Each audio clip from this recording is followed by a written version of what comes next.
Добрый вечер, дорогие зрители. Вы смотрите «Горячий комментарий», и этот прямой эфир проведу для вас я, Андрей Микрюков.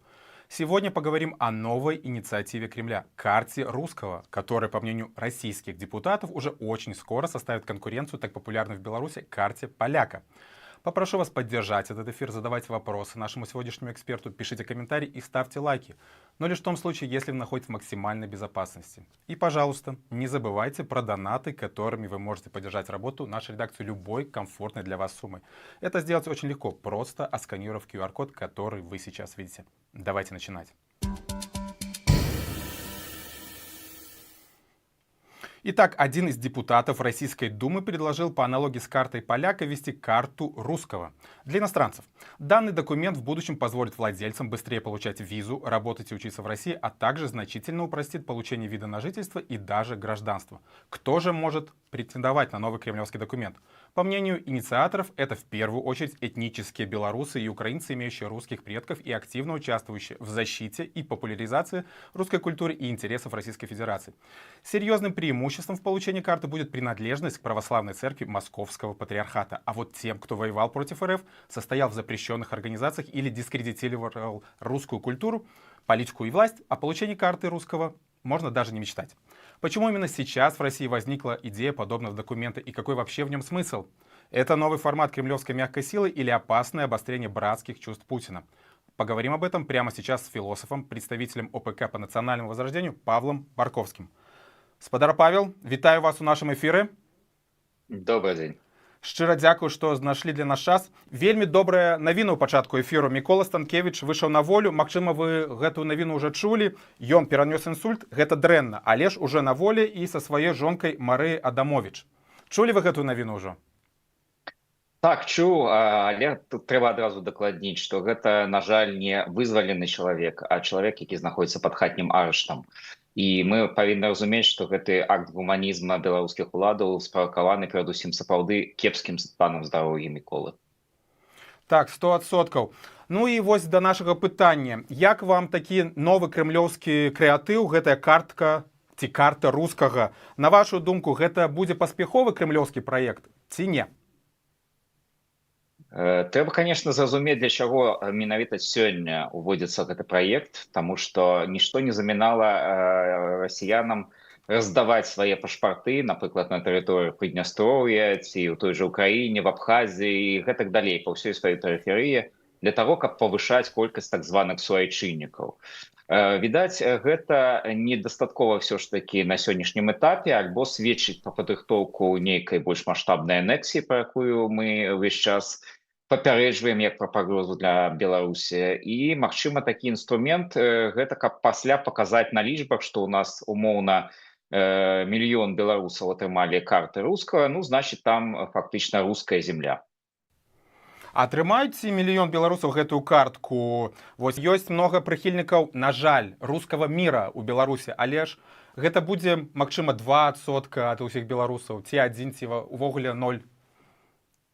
Ну, мы можам спадзявацца, што так яно і будзе, бо сапраўды этнічных рускіх па ўсіх перапісах, якія адбываліся ў Беларусі, не так шмат. Але мы павінны разумець, якія сапраўды прэферэнцыі будуць даваць гэтыя дакументы. На сёння, канешне, калі існуе так званы фармат саюзнай дзяржавы Расіі і Беларусі, беларусы і так досыць свабодна сабе адчуваюць у Расіі, яны могуць паступаць у расійскі універсітэт, напрыклад, на тых жа аснаваннях, што і грамадзяне Расіі. Пры гэтым іх не будзе тычыцца так званая мабілізацыя, што вельмі выгадна. Не ведаю, як будзе з уладальнікамі той жа карткі рускага. Калі раптам пасля гэта стане магчымым аснаваннем для прыцягнення іх да ваенных планаў Крамля, ну тады тыя, хто будуць спадзявацца на лёгкія нейкія прэферэнцыі, атрымаюць вельмі вялікую падставу. Спадар Павел, ну, магчыма, вось наш эфір паглядзяць беларусы, якія і не супраць вот атрымаць гэтую карту рускага. Давайце пералічым вось мінусы наяўнасці гэтай карткі, ці і адным махам і плюсы, калі яны існуюць. Ну, вось давайте параўнаем з тым, што рабілі іншыя нашы суседзі палякі. Да? Яны ўжо даўно ўвялі такі інструмент, як карта паляка, все па яго ведаюць. і ў Беларусі яна, дарэчы, нават забаронена. Ці будзе забараняць Лукашенко ў Беларусі карту рускага, ну, пытанне рытарычнае. Тым не менш, вось калі казаць пра карту паляка, што яна гарантуе чалавеку? Ну, па-першае, гэта магчымасць больш лёгкага атрымання польскага грамадзянства, што для часткі эмігрыраваўшых беларусаў, канешне, стала добрым фактарам для легалізацыі. Фактычна гэта таксама дае нейкія прэферэнцыі пры паступленні на вучобу ці гэтак далей у польскай дзяржаве. Але гэта менавіта таму, што ў Беларусі з Польшай зараз няма такіх высокіх дзяржаўных адносін. Калі датычыцца Расіі, то я не ведаю, наколькі беларусам цікава ці выгадна зараз атрымліваць расійскае грамадзянства разам з магчымасцю атрымаць павестку на фронт. Альбо наколькі ім цікава паступаць яшчэ больш прэферэнцыйна ў расійскія універсітэты, калі яны і так маюць все гэтыя прэферэнцыі. Адзінае, калі скасуюць вось гэтыя ільготы па саюзнай дзяржаве, ну, можа, тады гэта і завабіць беларускіх грамадзян. Але я сумняюся, што Расія зараз пойдзе на тое, каб абмяжоўваць сабе менавіта ў гэтым інтэграцыйным праекце.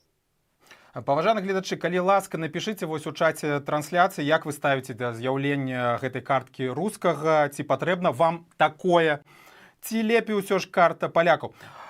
Спадар Павел, а я вось думаю, напрыклад, вот доказаць жадаючаму получыць картку рускага беларусу сваю прыналежнасць, напрыклад, да расійскай праваслаўнай царквы. Што гэта трэба зрабіць? Паказаць свой надцельны крыж ці характарыстыку з прыходу пад подпісам папа. Вось што трэба зрабіць? Гэта вельмі цікава.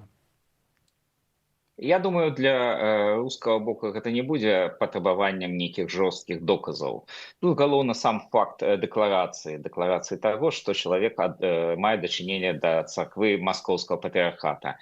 На працягу стагоддзяў Расія як дзяржава імкнулася да таго, каб на нашых землях сцвердзіць менавіта гэтую форму рэлігіі. Калі ўзгадаць, то на канец існавання Рэчы Паспалітай ВКЛ у Беларусі фактычна была вельмі малая ўжо прысутнасць менавіта праваслаўнай царквы, якая адносілася да маскоўскага патрыархату. Пераважна ўсе царквы былі уніяцкія, і толькі пасля ўжо далучэння да Расіі іх пачалі гвалтам пераводзіць назад у праваслаўе.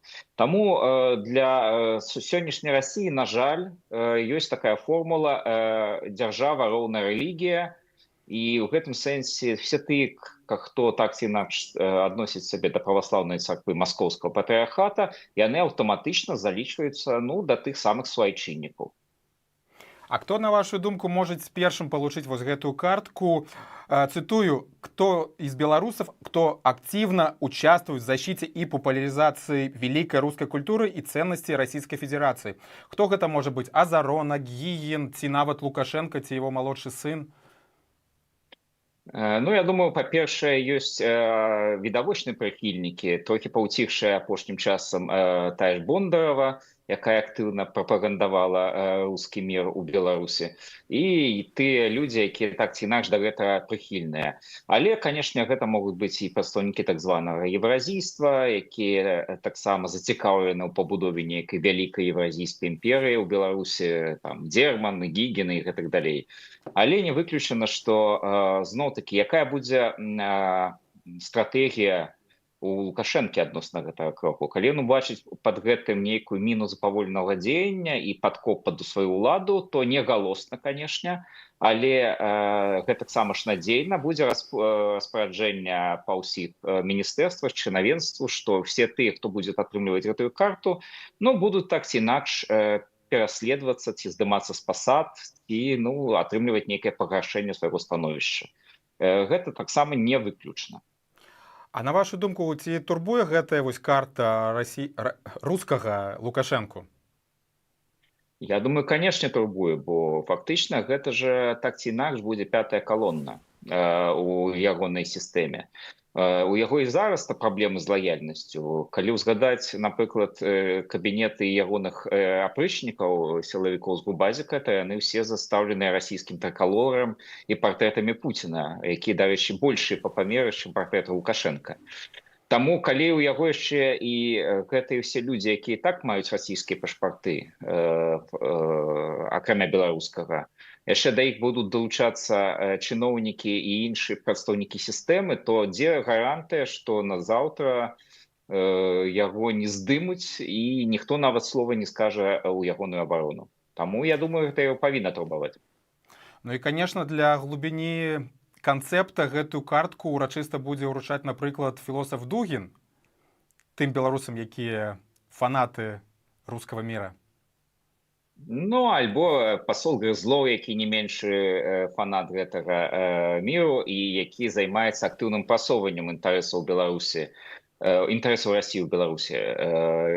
І трэба нагадаць, што ў Беларусі мы на сёння маем ужо празмерную увагу ўсіх расійскіх інструментаў мяккай сілы. Просто нагадваю тое, што ўжо даўно вядома. У Беларусі дзейнічае 5 рускіх дамоў. Гэта больш, чым ва ўсіх іншых краінах былога Савецкага Саюза. У Беларусі вельмі вольна сабе адчувае рост супрацоўніцтва, адзін з інструментаў такой мяккай сілы Расіі. Адбываецца проста безліч культурных імпрэз расійскіх артыстаў і груп. Адбываецца маса выстаў, так ці інакш прысвечаных расійскай культуры. Нават, ведаеце, калі на дзень роднай мовы пайшла навіна, што будзе арганізаваны батл Есенін супраць Маяковскага у Палацы мастацтва. Ну, што тут можна сказаць? Якая родная мова для гэтых беларусаў? А вось как вы можете пракаментаваць вось гэты крэатыў Міністэрства культуры пра батл Есенін versus Маяковскі, то бок Есенін супраць Маяковскага? Адкуль гэта бярэцца? Я думаю, гэта вынік той палітыкі русіфікацыі, якая вельмі доўга праводзіцца ў Беларусі. Я не думаю, што гэта магло быць нават інспіравана зверху, гэта магла быць нават ініцыятыва знізу, таму што фактычна зараз мы маем сістэму адукацыі, дзе на хвілінку ніводзін беларускі універсітэт не мае выкладання на беларускай мове. Ніводзін беларускі універсітэт не разглядае магчымасць нейкім чынам папулярызоўваць нацыянальную культуру і ідэнтычнасць. Адсюль бяруцца вось гэтыя студэнты ці маладыя людзі, для якіх Есенін і Маяковскі нашмат бліжэйшыя, чым Купала ці Колас ці Богданович. Ну да, адзначу, што 21 лютага будзе адзначаемы дзень роднай мовы. Вось мы зараз абмяркоўваем з'яўленне карткі рускага. Гэта такія мяккая сіла русіфікацыі і наратываў рускага міра. На ваш погляд, вось зараз што адбываецца ў моўнай палітыкі ў Беларусі ў дачыненні да беларускай мовы? Вельмі дрэннае штосьці? Ну так, фактычна мы бачым лінгвацыд. Гэта свядомае забіццё мовы дзяржаўнымі сродкамі. Тое, што немагчыма ўявіць ніводнай нацыянальнай дзяржаве іншай у свеце, адбываецца ў Беларусі. Фактычна, што мы бачым? Мы бачым фактычную забарону на беларускую мову ў грамадскай прасторы, там, дзе яна раней была ў выглядзе шыльд, напрыклад, ці назва прыпынкаў грамадскага транспарта, гэта ўсё паступова прыбіраецца.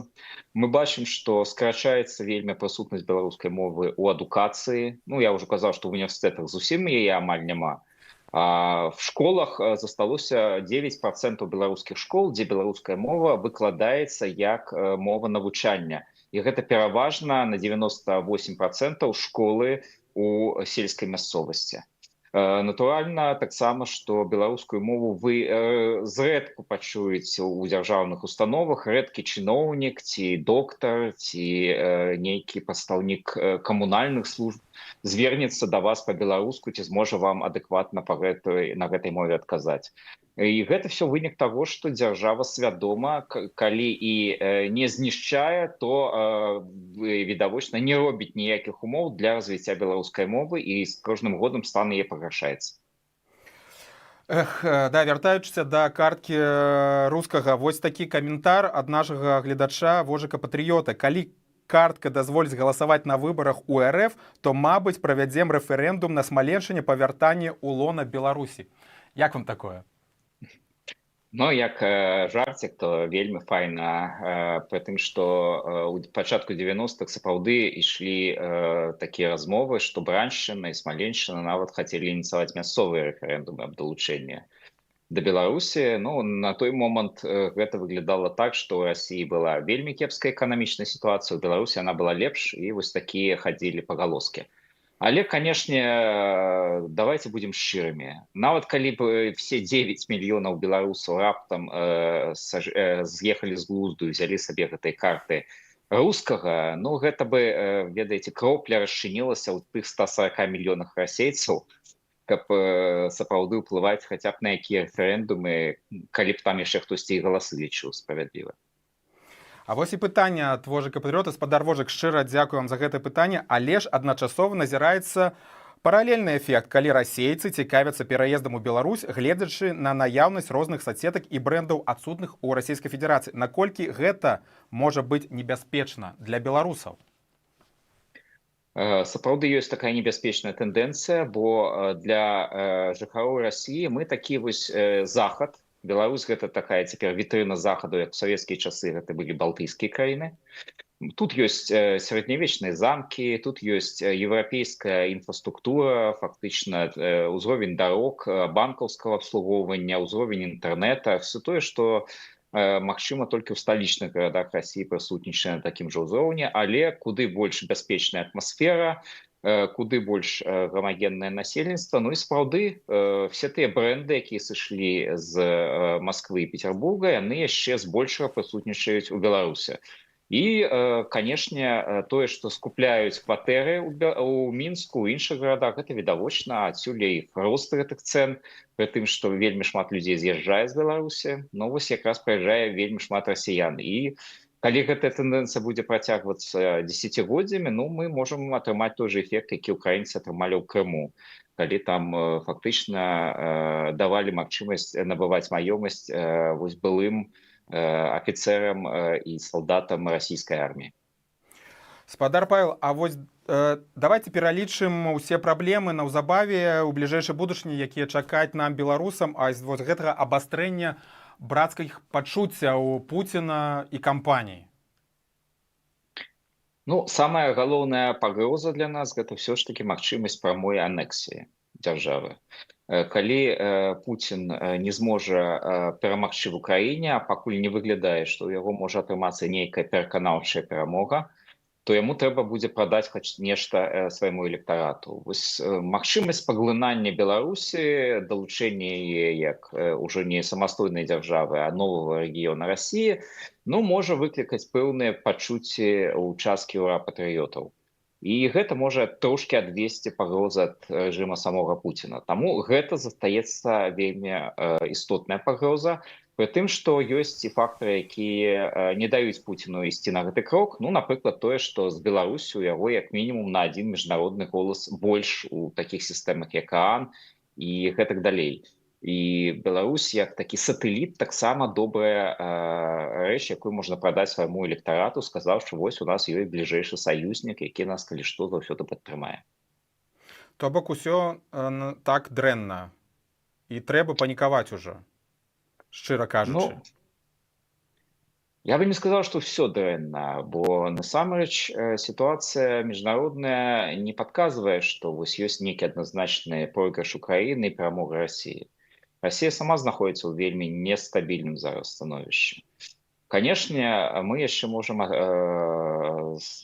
застацца ў сітуацыі, калі сапраўды вось гэтая рэч, анексія можа адбыцца. І тады, канешне, будзе яшчэ большы маштаб русіфікацыі і прыгнёту да нацыянальнай культуры, чым мы назіраем сёння. Але, я бы сказаў, ёсць адзін фактар, які адрозніваецца ад таго, што мы мелі там на пачатку мінулага стагоддзя. Беларусь ужо зразумелая і вядомая для ўсяго свету, Европы, ЗША краіна. Яе незалежнасць ужо впісаная ў міжнародную павестку, міжнародныя дакументы, і над гэтым вельмі моцна працуюць все дэмакратычныя сілы, каб Беларусь там заставалася. І цяпер, нават калі гаворка пойдзе пра нейкае паглынанне, анексію, гэта ўжо не будзе так, што праглынулі і добра, да, все адно это рускія землі. Не, цяпер гэта ўжо будзе ўспрымацца менавіта як страта незалежнасці самастойным народам, самастойнай дзяржавай, і у любым выпадку все будуць так ці інакш зацікаўлены ў тым, каб гэтую незалежнасць нам дапамагчы вярнуць. Спарапэл, а вось што вы думаеце наконт праблемы размежавання беларусаў, якія з'ехалі, змагары, беглыя, дыяспара, і тыя, якія жывуць у краіне? Гэта праблема ці не?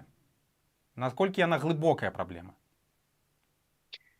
Ну, цяжка сказаць, калі знаходзішся толькі з аднаго боку барыкад гэтых. Але я б не сказаў, што зараз гэта праблема настолькі вострая. Па-першае, зараз існуюць сродкі камунікацыі, якіх не было раней. Праз інтэрнэт людзі падтрымліваюць ранейшыя сувязі, сацыяльныя кантакты, і ў гэтым сэнсе не адбываецца вось гэтая сувязь, якая раней была перарваная, напрыклад, за кошт таго, што не давалі магчымасць ліставацца паміж сабой. Цяпер гэта улады забараніць не могуць, і таму тыя беларусы, якія знаходзяцца ў краіне, добра пра сваіх знаёмых, сяброў ведаюць пра сітуацыю у той жа Польшы, Літве, могуць параўнаць цэны ў крамах, могуць параўнаць эканамічнае становішча, якое апошнім часам настолькі вельмі клапоціць беларускія ўлады. І яны разумеюць, што там таксама жывуць людзі, у іх таксама культура, якая падобная на нашу. Яны маюць, в прынцыпе, такія ж праблемы, і камуналка там ужо не настолькі вялікая, і заробкі нашмат вышэйшыя. Ну і таму яны гэта ўсё бачыўшы, я бы не сказаў, што парываюць все сувязі і пачынаюць адзін аднаму супрацьпастаўляцца. Да, у рыторыцы могуць быць часам такія закіды адзін аднаму, што вы вось тут засталіся, нічога не робіце, а вось мы змагаемся ці наадварот. Але ну гэта такія, ведаеце, рытарычныя штукі, якія могуць быць, але насамрэч я не адчуваю гэтага раскола. Я бачу, што наадварот захоўваюцца сувязі і культурныя, і асабістыя, і сацыяльныя паміж людзьмі, і ўсё гэта працягваецца. І гэта гучыць вельмі добра. Ну і ў фінале нашага эфіру, магчыма, анонсы ад вас, над якімі праектамі зараз працуеце ў ОПК? Ну, перадусім, ўжо паколькі мы пра гэта ўзгадвалі, я хачу скарыстацца магчымасцю і нагадаць, што сапраўды 21 лютага, праз 2 дні, у нас святкуецца Дзень роднай мовы, і мы заклікаем ад імя прадстаўніцтва ўсіх далучацца да агульнанацыянальнай дыктоўкі, якая будзе чытацца нашым славутым земляком Лявонам Вольскім праз спецыяльны эфір тэлеканалу Белсат о 10 раніцы па варшаўскім часе. Далучайцеся і будзем пісаць разам гэтую дыктоўку. І ў 11 раніцы па Вільні, па Менску, па Гародні, па Гомелі, Віцебску, Оршы і так далей, і так далей. Спадар Павел, шчыра вам дзякую за гэтую размову. Дзякуй вам. Усяго вам добрага, беражыце сябе і жыве Беларусь.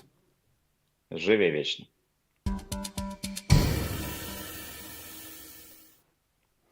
Павел Барковский, философ и представитель ОПК по национальному возрождению, был в нашем вечернем эфире. А вам, дорогие зрители, хочу напомнить, чтобы вы не забывали, что мы теперь есть и на Patreon. Поддержать нас можно просто отсканировав QR-код на экране. Это помогает существовать независимой белорусской журналистике и развивать Маланку. Спасибо вам за вашу поддержку, лайки, просмотры и комментарии. Берегите себя, обязательно увидимся и живе Беларусь!